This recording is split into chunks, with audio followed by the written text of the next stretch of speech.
Hello students, स्वागत है हमारे चैनल पर।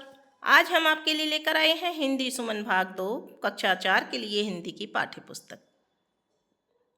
इसमें से स्टूडेंट्स हमने बहुत सारे पाठ कर लिए हैं।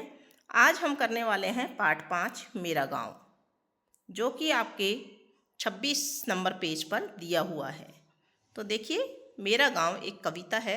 तो हम सबसे पहले इसका वाचन करेंगे, कविता को राग से किस प्रकार से। तो बच्चों, आपको भी वाचन करना बहुत ज़रूरी है।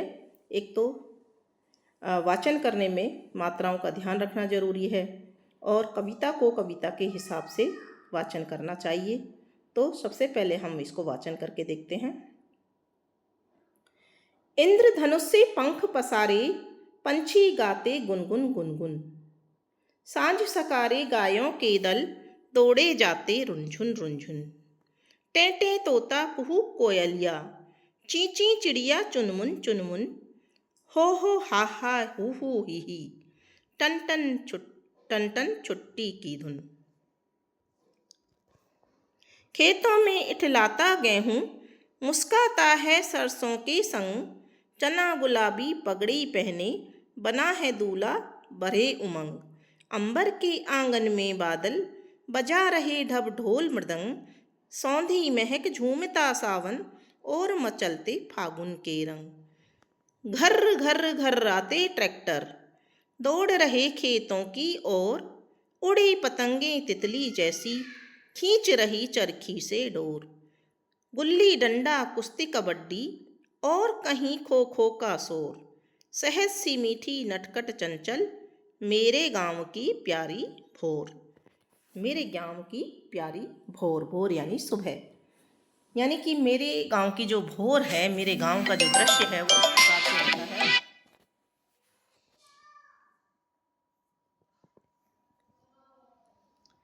तो इसमें देखिए, सबसे पहले हम शब्दार्थ देखेंगे।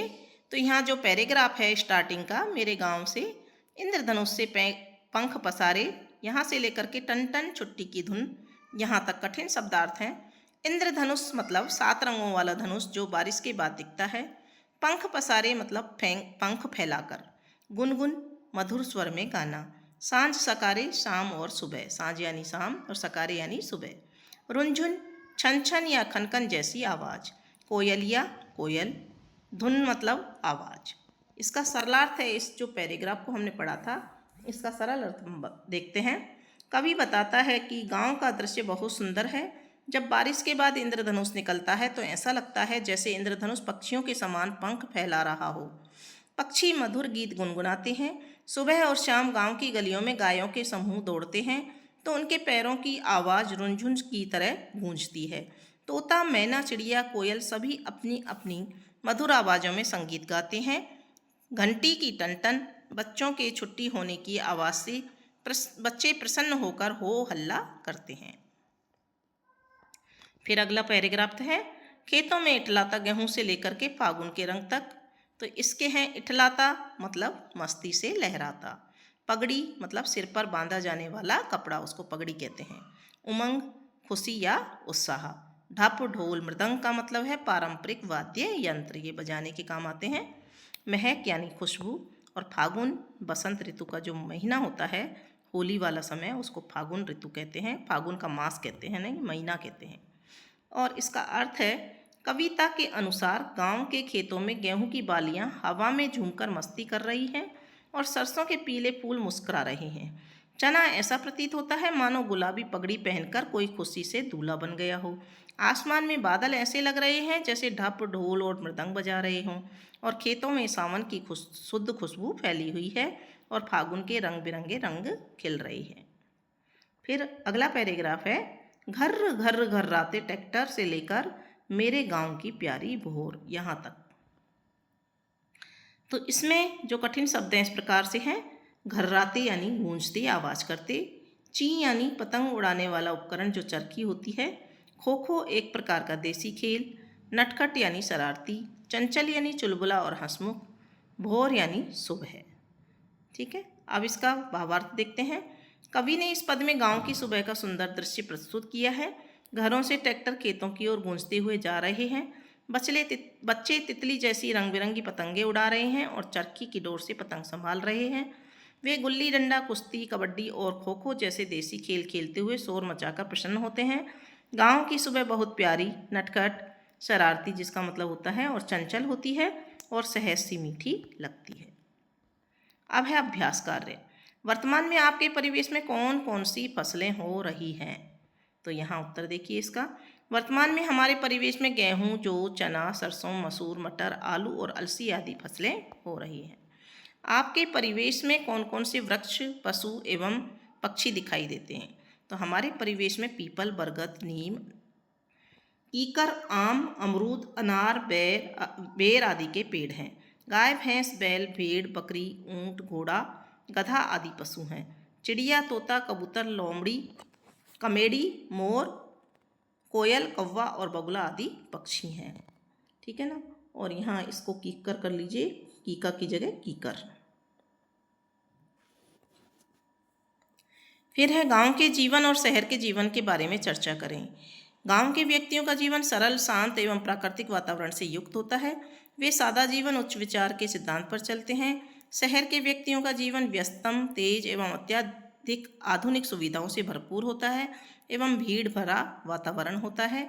गांवों का जीवन खेती एवं पशुपालन पर आधारित होता है, जबकि शहरों का जीवन व्यापार एवं उद्योग धंधों पर आधारित होता है। कविता में बताए गए विभिन्न खेलों के बारे में चर्चा करें। तो कविता में गुल्ली डंडा, कुश्ती, कबड्डी और खो खो का जिक्र किया गया है। फिर है सोचो और लिखो विकल्पात्मक प्रश्न। कविता के अनुसार सरसों के संग कौन मुस्कुराता है? गेहूँ। यहाँ पर ऑप्शन सही कर देंगे। कविता में पतंग को किसके समान कहा गया है? तितली। द ऑप्शन सही है। फिर है रिक्त स्थानों की पूर्ति कीजिए। सांझ सकारे गायों के दल, दौड़े जाते रुंझुन रुंझुन। गायों के दल यहाँ भर देंगे। चना गुलाबी पगड़ी पहने, बना है दूल्हा भरे उमंग। यहाँ बना है दूल्हा आ जाएगा। फिर है तीसरा, सहज सी मीठी नटखट चंचल, मेरे गांव की प्यारी भोर। तो यहाँ मेरे गांव की प्यारी भोर हमने लिख दिया है। अब है मिलान कीजिए। पंछी इंद्रधनुष से, तितली पतंग से, चना दूल्हे से और अंबर आंगन से। ठीक है ना, इनकी तुलना की गई है। अब है ध्वनियाँ, उनके स्रोत। रुंझुन रुंझुन गाय, गुनगुन गुनगुन पक्षी पंछी और घर घर ट्रैक्टर और टन टन टन टन घंटी। कविता में बताए गए जीवों के नाम लिखिए। ठीक है ना। तो ये अति लघुत्तरात्मक प्रश्न है। देखिए जीवों के नाम कविता में जो आए, गाय, तोता, कोयल, चिड़िया, तितली आदि। ठीक है ना। दूसरा प्रश्न है, कविता में किस ऋतु की फसलों की चर्चा की गई है? वसंत ऋतु। फिर है कविता से आगे, सोचिए और बताइए पक्षियों की तुलना इंद्रधनुष से क्यों की गई है?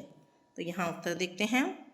पक्षियों की तुलना इंद्रधनुष से इसलिए की गई है क्योंकि जैसे इंद्रधनुष रंग बिरंगा और सुंदर होता है, वैसे ही पक्षी भी अनेक रंगों के होते हैं और आकाश में उड़ते हुए बहुत सुंदर लगते हैं। उनके पंख और उड़ान इंद्रधनुष जैसी शोभा बिखेरते हैं। दूसरा प्रश्न है, चने को गुलाबी पगड़ी पहने क्यों बताया गया है? चने को गुलाबी पगड़ी पहने इसलिए बताया गया है क्योंकि चने के फूल गुलाबी रंग के होते हैं। ये फूल ऐसे लगते हैं जैसे खेतों में चना गुलाबी रंग की पगड़ी पहनकर खड़ा हो। यह एक सुंदर उपमा है जो खेत की शोभा को दर्शाता है। फिर दूसरा है, अनुमान या कल्पना पर आधारित। बादलों में आपने कौन कौन सी आकृतियाँ देखी हैं? बादलों में विभिन्न आकृतियाँ देखी जा सकती हैं, जैसे जानवरों की आकृतियाँ, घोड़ा, हाथी, कुत्ता आदि। जब हम बादलों को देखते हैं ना स्टूडेंट्स, तो हमें बहुत सारी आकृतियाँ, आप ध्यान से देखोगे तो कोई बादल तुमको हाथी जैसा दिखाई देगा, कोई घोड़े जैसा दिखाई देगा, कोई आदमी जैसा दिखाई देगा। इंसानों के चेहरे या आकृतियाँ, वस्तुओं की आकृतियाँ, जहाज, पहाड़, पेड़ आदि जैसी, या कभी कभी बादलों में बड़े बड़े महल या किले जैसी आकृतियाँ भी दिखती हैं। प्रश्न अगला है, यदि आप चिड़िया होते तो कहाँ जाना पसंद करते एवं किस तरह की ध्वनि निकालते? तो यदि मैं चिड़िया होता तो मैं खुले आसमान में उड़ना पसंद करता, जहाँ मैं पहाड़ों, नदियों, जंगलों और खेतों के ऊपर से उड़ सकूं। मैं पेड़ों पर घोंसला बनाना पसंद करता, जहाँ मैं अपने साथियों के साथ रह सकूं। मैं चींची, कुंकू या गुनगुन जैसी मधुर ध्वनियाँ निकालता, जो सुबह की शांति और प्रकृति की सुंदरता को दर्शाती हैं। अब है, आपके गांव या शहर की सुबह कैसी होती है, लिखिए। तो ये बच्चों आपका एक व्यक्तिपरक प्रश्न है जो आपके गांव या शहर के अनुसार भिन्न भिन्न हो सकता है। लेकिन मेरे गांव की सुबह बहुत शांत और ताजगी भरी होती है। सूरज की पहली किरण पेड़ों और घरों पर पड़ती है और पक्षियों का चहचहाना सुनाई देता है। खेतों में किसान काम पर निकल जाते हैं और ट्रैक्टरों की आवाज़ सुनाई देती है। हवा में मिट्टी और ताज़ी फसलों की खुशबू घुली रहती है। फिर है निम्नलिखित पंक्तियों पर आधारित चित्र बनाएंगे।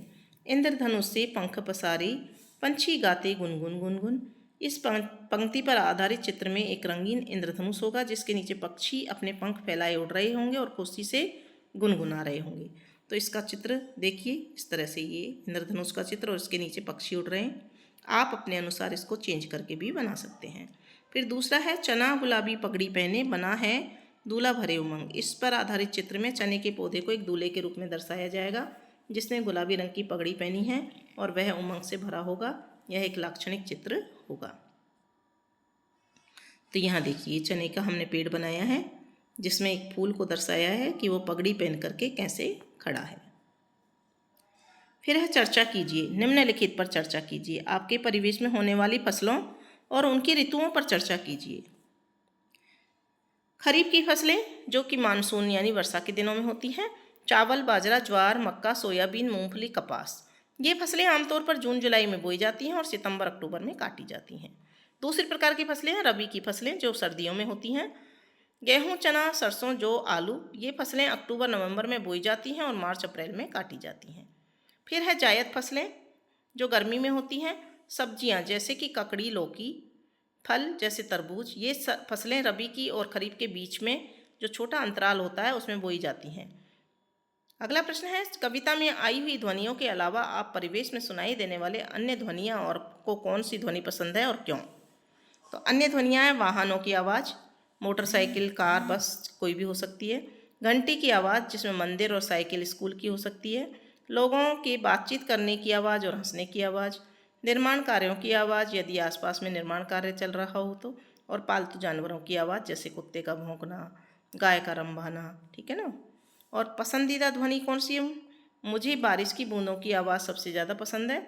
यह आवाज़ शांतिदायक होती है और मन को सुकून देने वाली होती है। यह प्रकृति की सुंदरता और ताजगी का एहसास कराती है। अब आ जाती है भाषा की बात। निम्नलिखित पंक्तियों में संज्ञा, विशेषण और क्रिया छांटिए। सांझ सकारे गायों के दल, दौड़े जाते रुंझुन रुंझुन।